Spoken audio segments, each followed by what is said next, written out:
Today, I choose to be present. My mind, my body, my soul. May my mind have the wisdom within it to know what I can and cannot control.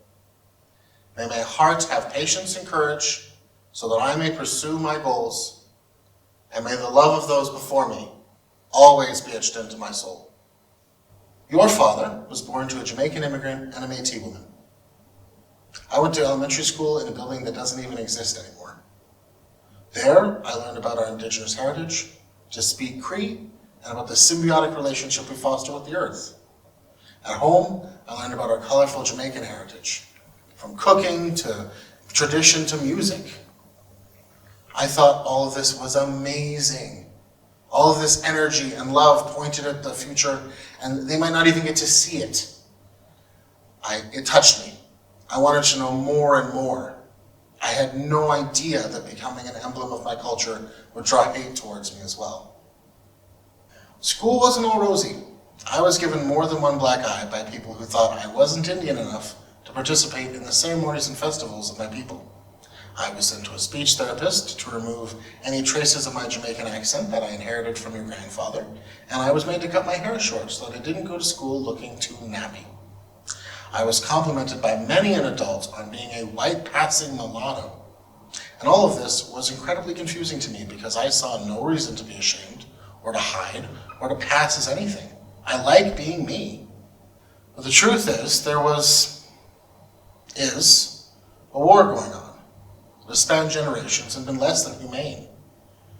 At the center of it are these things called residential schools.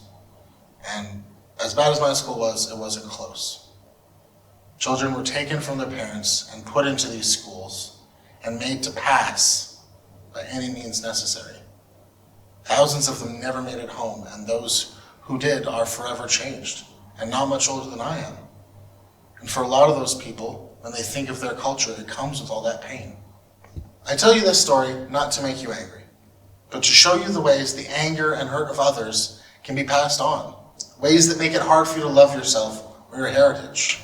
We need to reach a space of truth. Reconciliation means being honest with each other and making things right in a way that we can all move forward. Now here's the hard part. You need to hold on to your desire for justice without giving all the way into hate.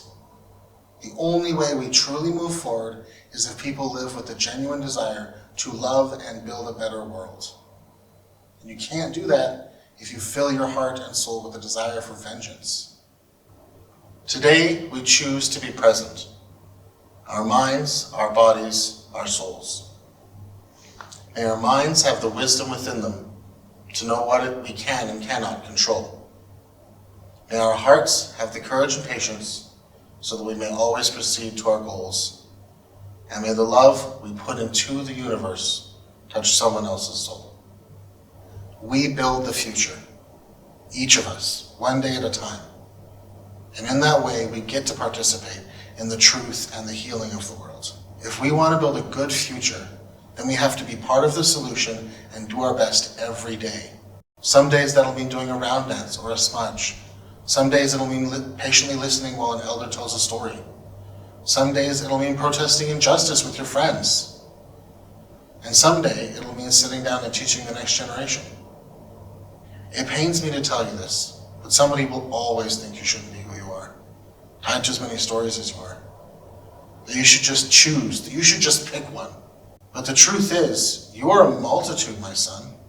You will always be Indigenous enough, regardless of how much of it is in your blood cells. You'll always be Jamaican enough, regardless of how dark your skin is.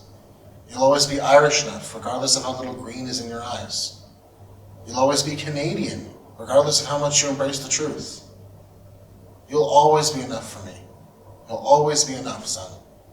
There are some things I need to tell you, so pay close attention to this part. Treasure nature.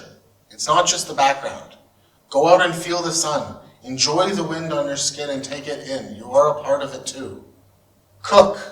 Not just for survival, but really smell your ingredients. Try new things. One of the most bonding experiences in the world is sitting together over a home-cooked meal.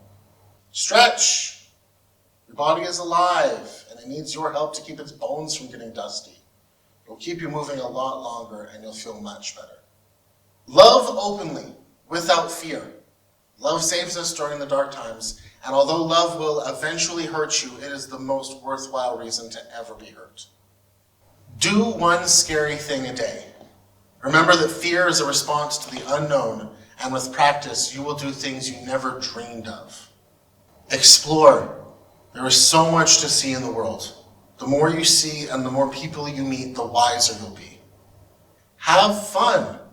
Not every activity in the world is fun, but with an added song or a game, most things will be, and it's much easier to do things you're enjoying. Be imperfect. Nobody ever gets to be perfect, but it's the pursuit of being better that drives us. Let go of getting all the steps right and revel in your growth. Don't forget your family. The people who put effort into being in your life, and those who we choose, are our family, and those are the people worth living for. I need to pass this wisdom on to you.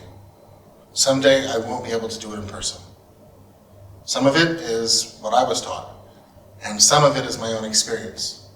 And my hope is that someday you will take this, add your own experience, and pass it on as well. What I'm really saying is culture is important as a connecting factor for our people. It's a method of learning, it's a vehicle for the love of our ancestors. It comes through in the way we cook, in the way we do our hair, and in the way we treat the world. And if we want to carry that legacy forward, then we have to live life with love at the forefront and not anger, justified as it is. A world built on hate will only eat itself. So, as cheesy as it sounds, we are all one big family, and if we don't act like we are, then we're not doing our part. Today, may you choose to be present, your mind, your body, and your soul.